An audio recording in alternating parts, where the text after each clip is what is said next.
ఎంతకాలం అంటే వచ్చి కార్తీక మాసం 11 రోజులు ముందు నుండి మొదలెట్టుకోండి. ఈ లోకాన్ని 11 రోజులు ముందు నుండి మొదలెట్టుకొని దివ్యమంగళ స్వరూపం మన అందరికీ ఆరోగ్యాలు ఇవ్వాలని కోరుకుంటూ ఆ మహాతల్లికి అంటే ఆ రోజు నుండి మొదలవుతాము. మనకి కోటి దీపోత్సవ కార్యక్రమం.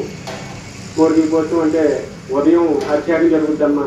అమ్మ కోటి దీపోత్సవం తెలియదు చేసినట్టు ఒకసారి.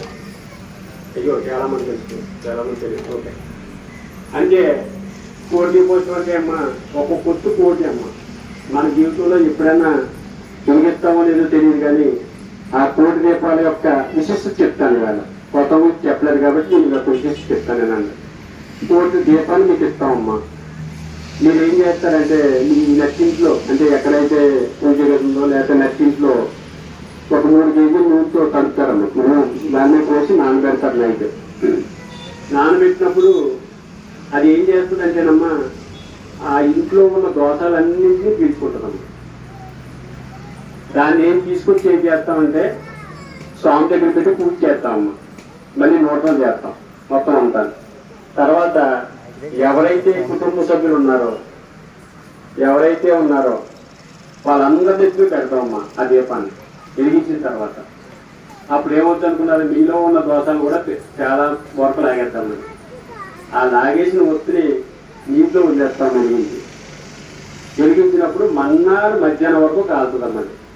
అంత పెద్ద ఒత్తు, అంత పెద్ద శక్తి.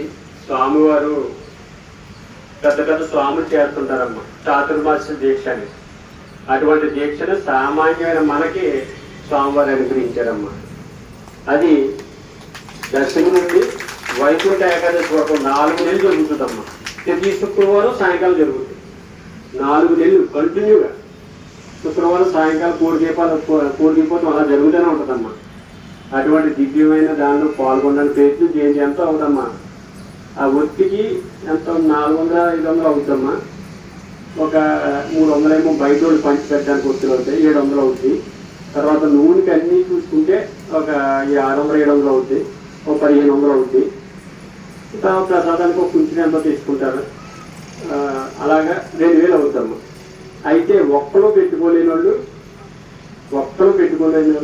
4-5 కలిసి పెట్టుకోండి. అర్థమైందమ్మా? కాబట్టి దానికి డ్రా చేస్తామమ్మా. అంటే ఏంటంటే ఏ ఊళ్ళో ఇప్పుడు అంటే ఒక్కొక్క ఊరికి ఒక్కొక్క వారం ఇస్తామమ్మా. ఎన్ని వారాలు వచ్చి చూస్తాం ముందు. అన్ని వారాల కదా ముందు డివైడ్ చేస్తామమ్మా. అప్పుడు ఒక సేవ చేసిన వాళ్ళందరినీ లాటరీ వేస్తామమ్మా. ఏ వారంలో ఏ ఊరు వస్తే ఆ ఊరు మొత్తం అందరూ కూడా ఆ రోజు ఎరిగించేసుకోవాలమ్మా. ఎంతమంది అయితే ఒక 10 మంది ఉన్నారనుకోండి 10 కోట్లు, 20 మంది ఉన్నాక 20 కోట్లు. అంటే ఏంటంటే అంతకంటే ఎక్కువ అయిపోయారు అనుకోండి ఇక్కడ ఎరిగించలేమమ్మా. చాలా లేట్ అయిపోతుంది. ఒక్కొక్క ఒత్తి వెలిగించడానికి 10 నిమిషాలు 15 నిమిషాలు పడుతుంది. ఎందువల్లంటే అక్కడ క్రతువు ఉంటుందమ్మా. లోపలికి వెళ్ళి పూజ చేస్తాం. దాన్ని మళ్ళీ వెలిగిస్తాం, మళ్ళీ నోట్లు చేస్తాం, మళ్ళీ మీ ఎత్తున వెళ్తాం. అది తీసుకొని దాన్ని వదులుతాం. కాబట్టి మీకు ఏ ఊళ్ళు అంటే సేవ చేసిన ఊళ్ళకి అవకాశం ఉంటుందమ్మా మాటి ఊళ్ళతో పాటు. కాబట్టి మీరు మాత్రం దాన్ని సద్వినియోగం చేసుకోండి. అది దశమిలో వచ్చే శుక్రవారం నుండి స్టార్ట్ అవుతుందమ్మా. మొదటి శుక్రవారం నుండి స్టార్ట్ అవుతాయి. దశమిలో ఎప్పుడైతే శుక్రవారం వస్తుందో ఆ రోజు నుంచి స్టార్ట్ అయిపోతాం వైకుంఠ ఏకాదశి వరకు. అయిపోయిన తర్వాత వైకుంఠ ఏకాదశి రోజు స్వామివారి నారాయణ మంత్రం మీకు డైరెక్ట్గా ఇస్తారమ్మా. మంత్రోపాసన ఆ రోజు జరుగుతుంది. మంత్రం ఉపదేశం జరుగుద్దమ్మా. అప్పుడు ఏం చేస్తామంటే స్వామివారిని ఇది ఉంటుందమ్మా, పల్లకిలో ఊరంతా ఊరేగిస్తామమ్మా. సాయంకాలం వచ్చిన తర్వాత ఆ తెప్ప ఉంటుందమ్మా. ఆ తెప్పలో స్వామిని ఊరేగిస్తే ఈ దీపాలన్నీ కూడా ఆయనలోకి ధ్యానం చేసామనుకోండి. ఆ టైంలోనే ఒక్కొక్క దీపాన్ని ఎలా తీసుకునేట్టు వస్తుందమ్మా.